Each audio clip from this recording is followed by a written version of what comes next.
Selamat sejahtera semua. Nama kumpulan kami ialah Classify X. Hari ini, kumpulan kami akan menerangkan jenis-jenis klasifikasi perniagaan yang berkait rapat dengan My Mission for the Universe. Jenis-jenis klasifikasi perniagaan seperti primer, sekunder, tertiar, huluan, aliran pertengahan, giliran, domestik dan antarabangsa. Tajuk ini menyokong SDG ke-9 iaitu Industry, Innovation and Infrastructure serta SDG ke-12 Responsible Consumption and Production. Kerana pemahaman tentang klasifikasi perniagaan membantu meningkatkan kecepatan industri, mengalahkan inovasi dan menyokong penggunaan serta pengeluaran yang lebih mampan. Klasifikasi perniagaan yang pertama ialah sektor primer. Sektor primer melibatkan aktiviti mendapatkan sumber semula jadi secara terus daripada alam. Contohnya ialah pertanian, perikanan, penternakan, pembalakan dan perlombongan. Sektor ini sangat penting kerana ia membekalkan sumber bahan mentah kepada sektor lain. Sebagai contoh, kelapa sawit yang ditanam akan dihantar ke kilang untuk diproses menjadi minyak masak.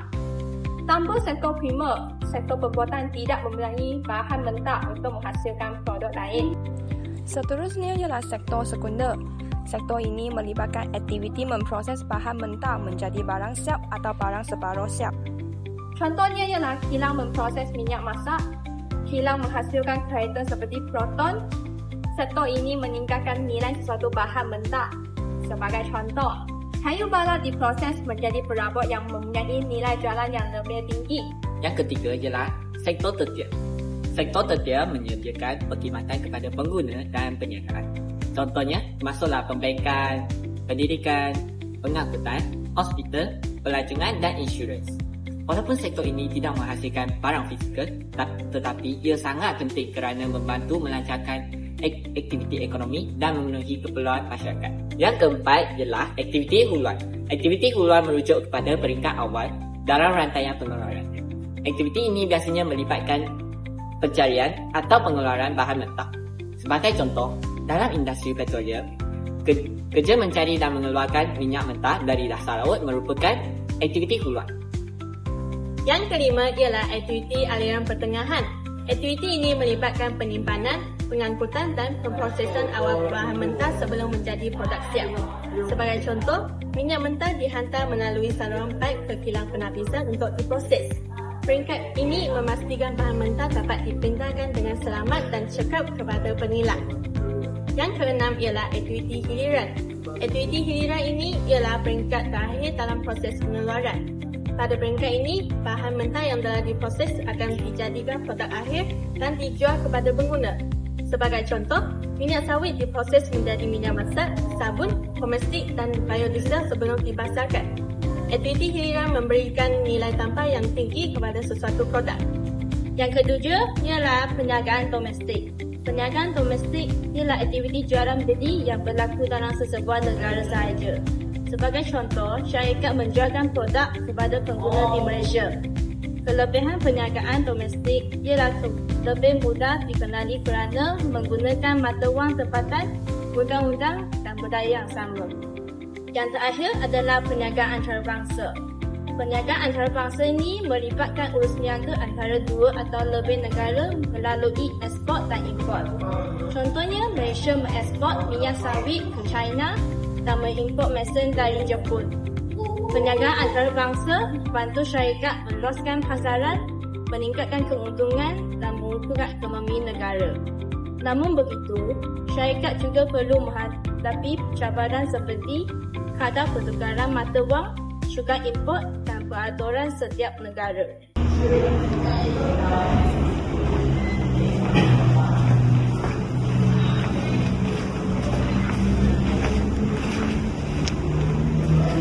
Selamat sejahtera doktor. Selamat sejahtera. Saya ada beberapa soalan yang ingin bertanya dengan doktor. Yang soalan pertama ialah bagaimanakah klasifikasi perniagaan membantu usahawan membuat keputusan yang lebih baik? Okey, klasifikasi perniagaan membantu usahawan membuat keputusan yang lebih baik melalui beberapa cara yang strategik.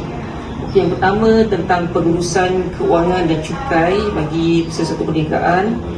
Okey, yang kedua adalah strategi pemasaran dan juga operasi sesebuah syarikat. Okey, dan yang ketiga ialah pematuhan undang-undang sama ada undang-undang spesifik berkaitan dengan sektor makanan, sektor pembinaan ataupun sektor teknologi. Terima kasih, Doktor.